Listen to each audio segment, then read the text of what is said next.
yang baik dengan menjamin jasa.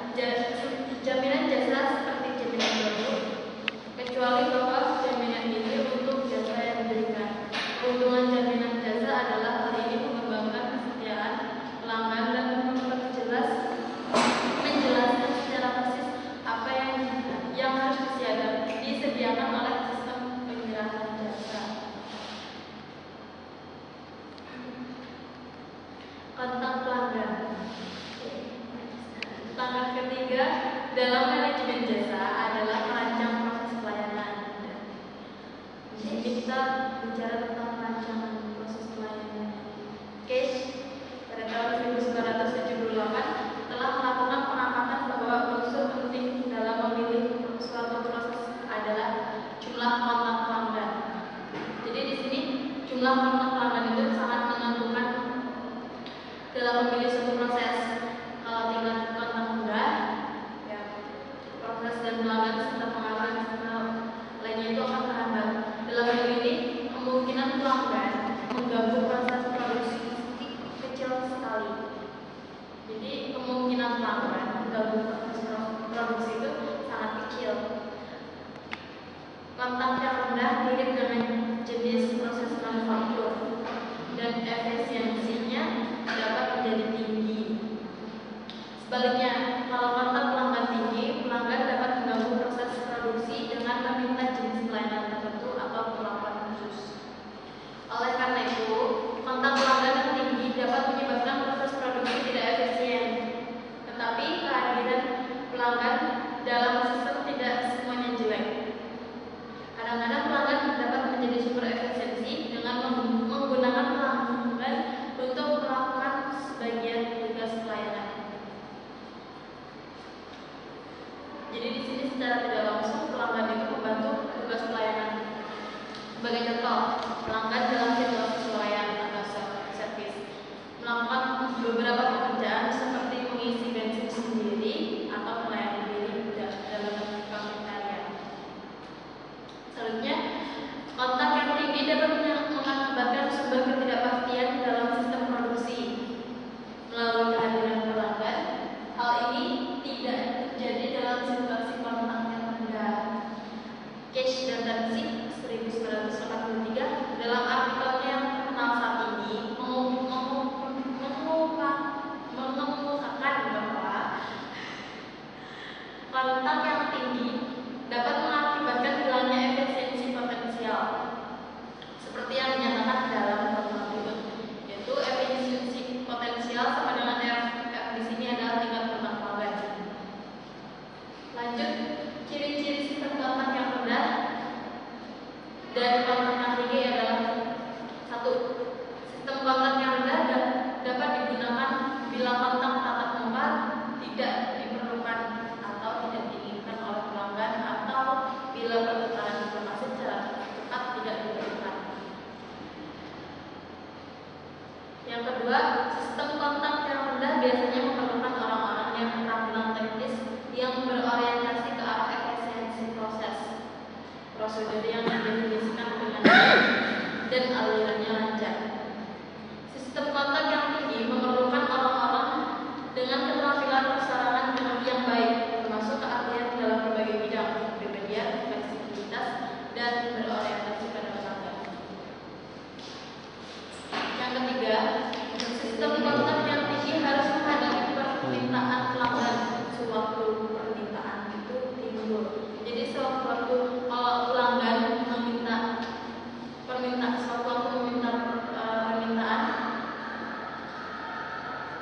itu otomatis sistem kontak itu tinggi. Jadi harus secepatnya menanggapi permintaan tersebut. Yang keempat, biasanya sistem kontak yang tinggi memerlukan biaya yang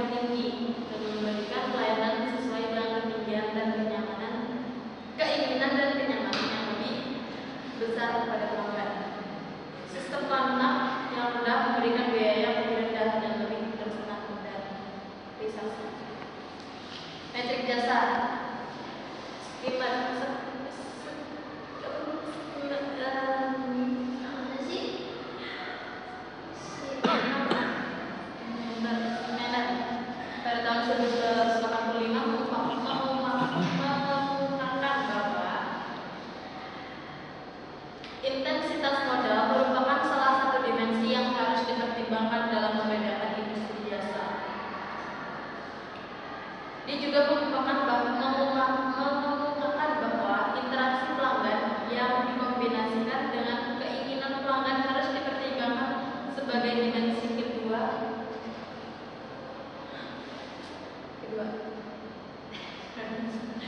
Lanjut ke tingkat interaksi dan pelayanan. Nah, di sini ada empat kolom. Ada rendah, tinggi, dan tinggi rendah dan tinggi tinggi. Di sini ada kolom rendah dan rendah. Itu jasa non-profitnya itu penerbangan, contohnya itu jasa angkutan, hotel, dan tempat peristirahatan dan rekreasi. Kemudian di kolom rendah dan tinggi atau tinggi dan rendah itu ada jasa perusahaan. Itu ada rumah sakit, reparasi mobil, dan jasa reparasi yang lain. Kemudian di kolom rendah tinggi ada jasa massal. Itu ada toko eceran, grosir di sekolah, aspek eceran dari bank komersial. Setelah itu ada tinggi itu kolomnya ada jasa profesional seperti dokter, pengacara, akuntan, dan arsitek. Lanjut ke sistem penyerahan jasa.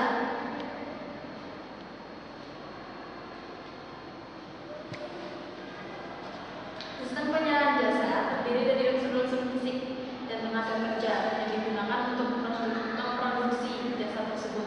Biasanya kelima unsur ini berikut ini dipertimbangkan sebagai bagian dari sistem penyerahan jasa. Yang pertama teknologi, yaitu tingkat otomasi peralatan tingkat integrasi vertikal.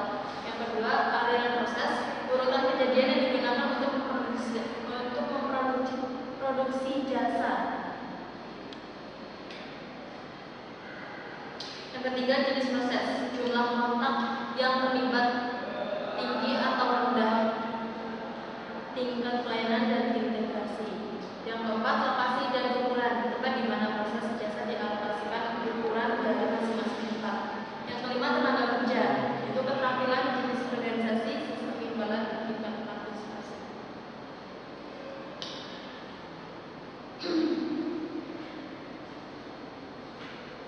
Baru saja telah diberikan beberapa pedoman tentang bagaimana unsur-unsur ini harus dipilih. Nah, kelima unsur tersebut merupakan fungsi dari kontak pelanggan, tingkat pelayanan, dan interaksi. Selanjutnya, unsur-unsur ini diarahkan oleh strategi jasa dan rancangan produk jasa. David Collier 1991 mendefinisikan bagaimana evaluasi jasa oleh pelanggan dapat dikaitkan secara langsung dengan karakteristik sistem penyerahan jasa. Metodenya membantu menyatukan kembali perbedaan-perbedaan dalam persepsi di antara pemasaran, operasi, dan pelanggan sedemikian rupa sehingga sistem penyerahan dapat ditingkatkan guna memenuhi kebutuhan pelanggan. Analisis aliran proses. Sebagian besar untuk jasa atau manufaktur dapat diperbaiki dengan membuat diagram alurnya. Ide dasarnya adalah menentukan setiap langkah proses dan menggambarkan diagram alur dari suatu tahap, seluruh tahap dan hubungannya. Sebagai hasil dari diagram ini, proses dapat dianalisis untuk meningkatkan